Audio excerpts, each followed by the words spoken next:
This week on Dumb Pitches, we're finally going to get into it. I always ask for good drug stories, and I've never told my own. We're in a little bit of a transition with studios, so the next two episodes will be live from my my bedroom. Live?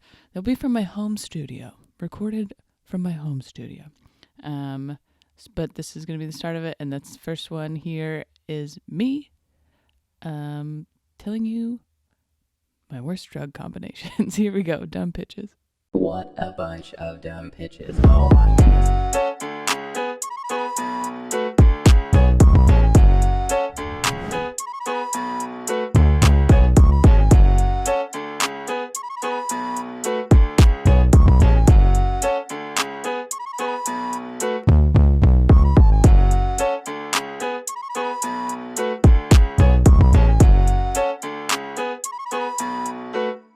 Welcome to another episode of Dumb Pitches with Monica Nevi. I'm Monica Nevi, your host.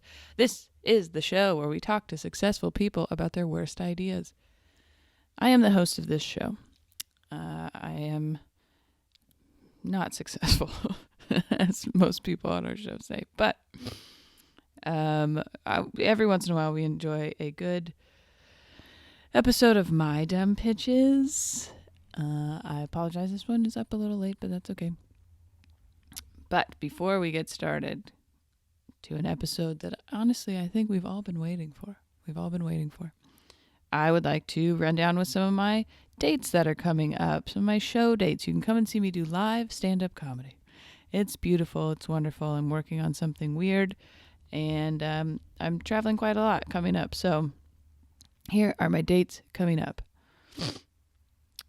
February 10th, tonight, I'm in Seattle at the Jewel Box Theater. Tomorrow, February 11th, I'm in Horseshoe Bend, Idaho at the Country Corner something. Hanging out with whoever lives there. February 16th, I'm in Seattle at Lake City. February 17th, Raymond, Washington. February 18th is our next comedy at Carco, which is in Renton, Washington, my hometown. Come see that. It's my little pride and joy theater show. And I have a huge announcement at that show. So, number February 23rd, I'm in Chicago at the Den Theater in one of the smaller rooms there. You can get tickets on my link tree for that. The next two nights, February 24th and 25th, I'm at Helium Comedy Club in Indianapolis, Indiana. Those are also available on my Linktree or my website, linktree.com/MonicaNevi or monicanevi.com.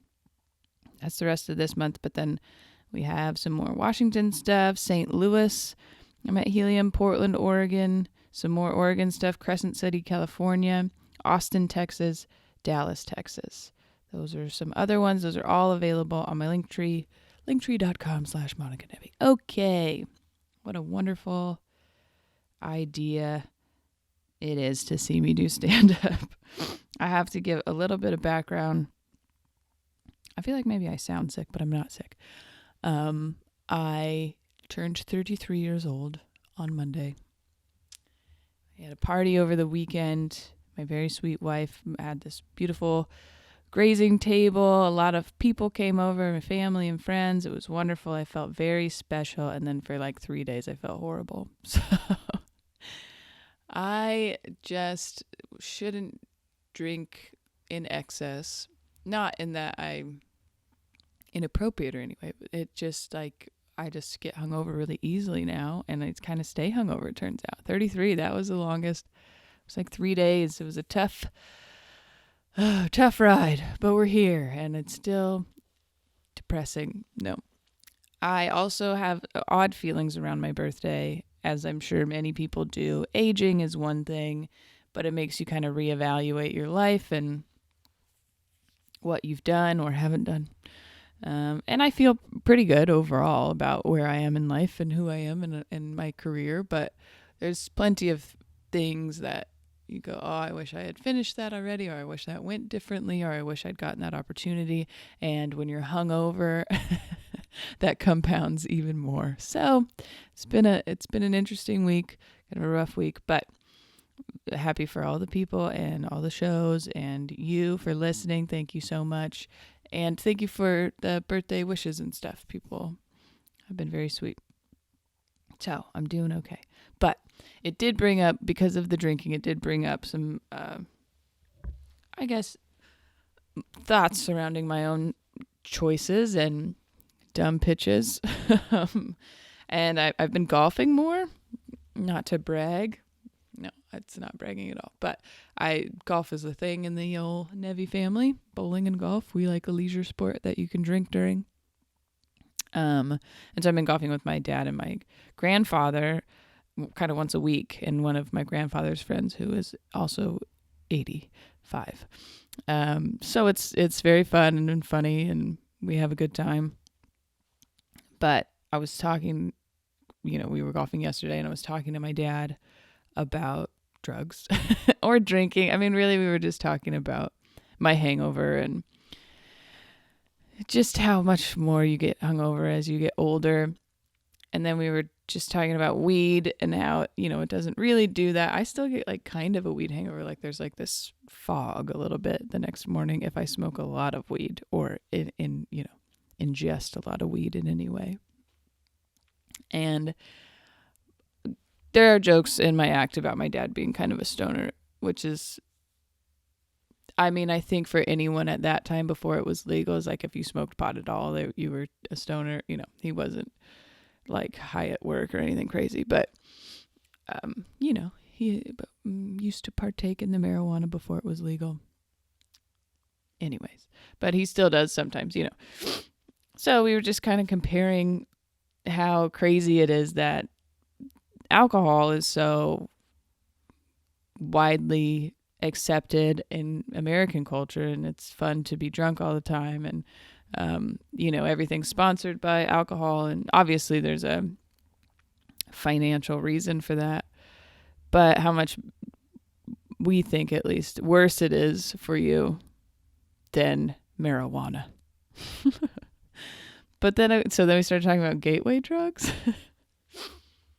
because we've heard some funny jokes over the years about marijuana. Used to be really scary. I don't know if you've ever seen Reefer Madness, but I have, and it's ridiculous. There was just a lot of propaganda around it, I suppose. And I'm not like a marijuana lobbyist or anything, but having been, I don't know what the right word is. Anyways, I know I've smoked enough, and I've done marijuana enough times that I'm well aware it is not very scary, or not as scary as they made it seem. And calling marijuana a gateway drug is just always funny because it's just Derek Sheen has a good joke that says marijuana is a gateway drug. It's a gateway to jazz. One else was talking about how if you called a heroin a gateway drug, it'd be like a gateway to what? I forget who that is, but it was another comic. But then we just started talking about how we had only ever done maybe, technically harder drugs, cocaine, things like that, after you're drinking. Like that would be more of the gateway than anything else. Man, it was okay. I'm going to get myself in trouble telling this story, maybe. So just made me think about some of the times and really all of the times I've done harder drugs, because I don't consider anything that I guess is more herbal. I don't know. So marijuana, mushrooms, things like that, I wouldn't consider a hard drug. I've done those without having been drinking before. I've never done like a cocaine or Molly, ecstasy, those types of things without having had drinks beforehand. There's no part of me that's like, oh, tonight we're going to do this drug. And I know that people do it that way. I'm just saying, for me, alcohol has been the gateway drug to harder drugs. Never weed. But it did make me think about I think, was it the first time? I don't think It wasn't the first time I did Molly. I've done Molly probably like 4 or 5 times in my life. And I was like 22, 23, something like that. We did it just like on a Wednesday night one time. We all had to work in the morning. And like if you've done mushrooms, I think it's just because you're not drinking at the same time. You really you could be drinking at the same time, but you really plan it out. Like, okay, this trip lasts a long time. Like, this is what I'm going to need to do. We need to figure out how to be responsible. I don't even know if it's responsible, but I think with mushrooms too, you're like, I want to get something out of this, like I want to feel connected to the earth and have my questions answered. So you like play, you're going to make it in a safe space where you're not going to have a bad trip, and make sure you have water or whatever. A little less so with maybe a cocaine or an ecstasy. I don't like being around people when I'm on drugs. I want to just, hide, and that way if anything goes wrong, I can have some sort of escape. So I guess the first time I did Molly was just like, I did just a little bit like on a Wednesday, but this was when I had to work really early in the morning. And so I did not consider that I may still be high in the morning at work. Yeah, it wasn't a good look at all. But I didn't mean to, I didn't know. And then you kind of like, I think we've all done this too. If you have drank heavily the night before and you wake up and you're like, oh, I feel good. I feel fine. And then like an hour later you have a headache and stuff. You're like, oh, I was still drunk. Fuck. Still a little bit drunk. That's what happened. And I went to work that way. So that happened with Molly one time, which was not a good idea. But after you do it once and you're like, oh, this is fun. This is great. The thing about Molly, I never felt like I wanted to do it again the next day or anything. The one time I did it 2 days in a row, I felt like my brain was applesauce afterwards. Yeah. So it was like months and months before I even considered like, oh, I would do it. I would join you again. And we were on vacation. Once a year, Memorial Day weekend, we used to go, my friends and I would go to one of our friends' grandfather's house that he lived right on. It's called Crescent Bar in Washington State. It's like a river. It's the Columbia River, but it like comes off this way. And so there's a sandbar area. I don't know. But then there's like a little town that has been built right next to this. It's very close to the gorge. You can hear concerts at the Gorge Amphitheater from this area. So we're there, we're camping and stuff, and we usually didn't go out in the water, but this time we did go over to, we took like this little fishing boat over to the sandbar where, of course, like, obviously it wasn't that hot, but the sun was out and stuff. It's getting into the summer. So there's all these like nice boats, like wakeboard boats with the big old swim step on the back and the big thing over the top. I'm too poor to know what everything is actually called, but over the top that holds the ropes and stuff. You got music everywhere. And I'm saying that all of these boats are like this. I forgot about this story. This is not good. And we drive up on this little like fishing boat with like way too many people in it. And it's like, it's riding very low. And it took us, 30 minutes to get to the sandbar we could see from where we were. We get there and I don't know. I think we had done Molly right before, like took them right before. And we were like, we're going to have a party, That's the thing about being on drugs, especially one that makes you like happy, is you're like, everyone is on my level. I think when I'm drunk, I don't feel like I especially now as an older adult, I feel like if other like if people can tell that I'm drunker than them, I'm very embarrassed by that. I don't want them to know. You kind of want to hide it, then I'll start drinking water and stuff, which is probably good. But when you're younger, maybe you don't feel like that. You're kind of like, get on my level, do some shots. But I don't feel like that anymore.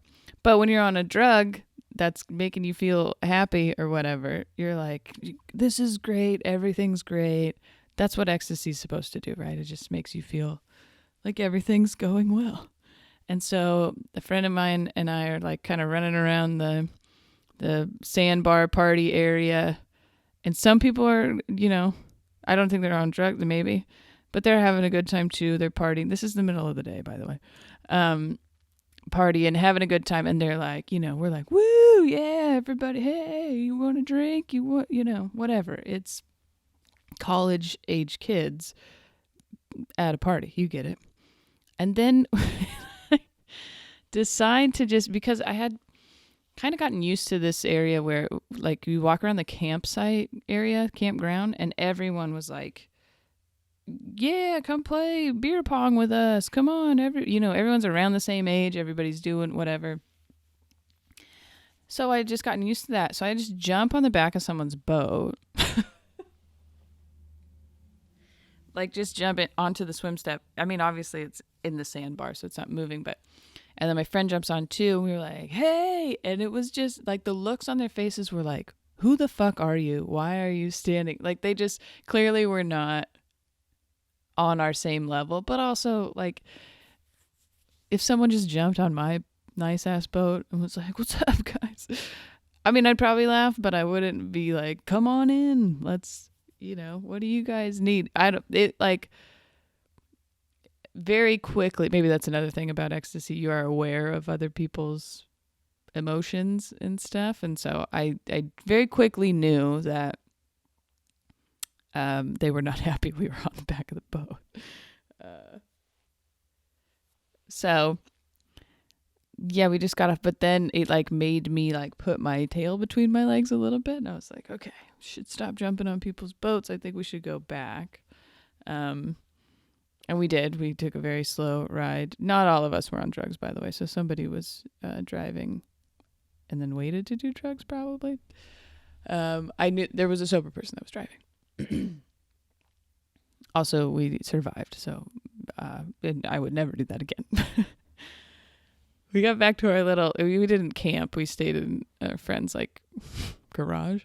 But we were sitting there and I just remember like clenching my jaw so badly. Like that's for sure a side effect for me. I know a lot of people do that, but I was just clenching my jaw so badly. And the next day I had the worst headache, like TMJ style headache, because I couldn't stop clenching my jaw. So that's probably the first time that I think I was well aware that you look different when you're on drugs than when people are not on drugs. The other time, which is like I have a joke about doing mushrooms and seeing Barbra Streisand and rock, which honestly is true. But during that time, it was like a bunch of comedians. It was like maybe 6 or 7 of us. We go camping and we take mushrooms, and then there's like this river area and there's like rocks in the river. We're like in the river and kind of just walking around staring at stuff, that's what you do. But we're all laughing and smiling and kind of being like, look at that thing, and I remember knowing that they were like, it was very intense, the mushrooms we had taken. And I looked at my friend Cameron and his face looked like a jack-o'-lantern. Like his whole mouth looked like a pump, but like a scary one with like the saw teeth. So that was a weird, I didn't think he was a jack-o'-lantern or anything, but I was like, your face looks crazy. Which is, I think, why I was hiding under the bridge area because this was pretty early in the whole skin cancer situation for me. And so I really didn't go in the sun like very much at all. So I was afraid I would be tripping on mushrooms and kind of forget about the sun. And so I was almost overly cognizant about it. I kept peeing in the river and making eye contact with people while I was doing it. But like I'm a lady, so it was up to my waist, and then you just kind of pee. But it was very cold, so it took a while sometimes. Which I'm sure made everybody feel creeped out.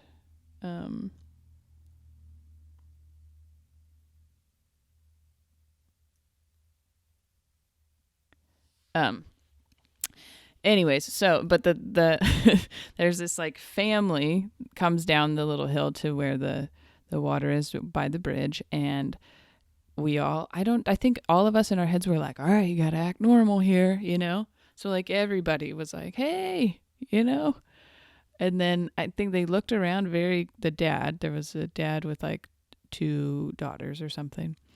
And he looks around very quickly. He's kind of like, hey. And then they like take a couple steps to the right. And then they go, nope. And then they just walk up. And I'm like, oh, we must look insane. We must look absolutely insane. I don't know what we looked like. I mean, I can only imagine from the outside of like just people that were clearly there all together, but just staring up at different things, like it. And it wasn't like we were, scientists or something. Nobody was taking notes. It was, bad.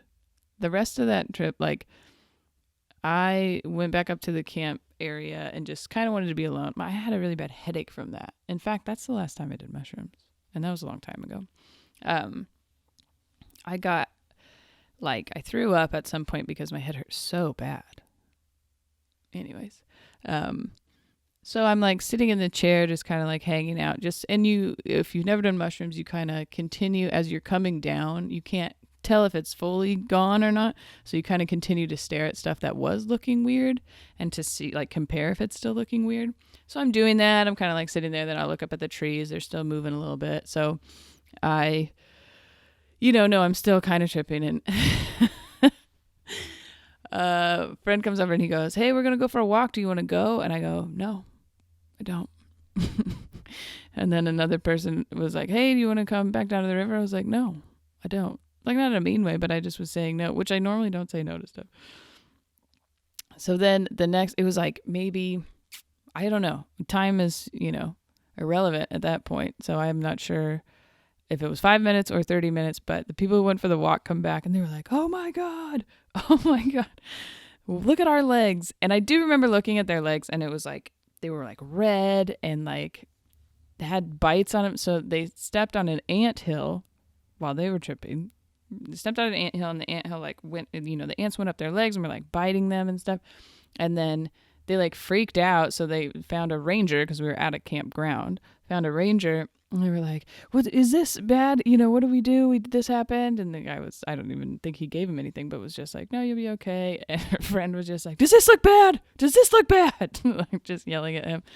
But I do remember looking at their legs and it being like red and stuff. But then the next morning, their legs were fine.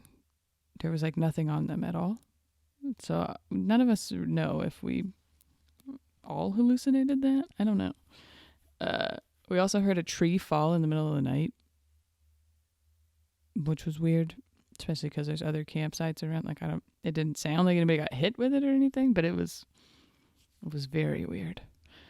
But yeah, I think if you're going to do drugs, the moral of this episode, if you're going to do drugs, maybe be in a safe space, be in somewhere where nobody's going to walk in on you and be like, what the fuck is happening in here? I haven't done any cool drugs in probably over 8 years, 7 or 8 years. Oh, maybe not. But it was not recently. 5 years, 4 years, something like that. I don't know. I just don't really have the desire to do them. But I also had experience with them. So I don't judge people who are. I do think the older you get, the more I'm like, yeah, you probably don't need to be doing cocaine, or Molly or whatever, especially with lots of scary stuff being in there. So I do think you should still test them out a little bit if you'd like, but I'll probably be sticking to the marijuana and less alcohol. Oh, this has been a fun episode. Please rate, review, subscribe to us. If this is the first episode you listen to, this is kind of a weird one to start with, but plenty more on YouTube and Spotify and Apple and all the different things like that. Yeah, give us 5 stars, give us a sweet review. That's very helpful. That'd be wonderful. It'd be a good birthday gift. We have YouTube memberships. That's some behind the scenes videos, some stand up stuff that no one else gets to see. These episodes come out a bit early sometimes, but it is very helpful for the production of this because I do have to pay quite a bit for. Anyways, it doesn't matter. Yeah, and then linktree.com/Monica Nevi or monicanevi.com and the calendar. Get your tickets. Come see me. Get them in advance. That would be very helpful. But right now, you can just keep watching Dumb Pitches.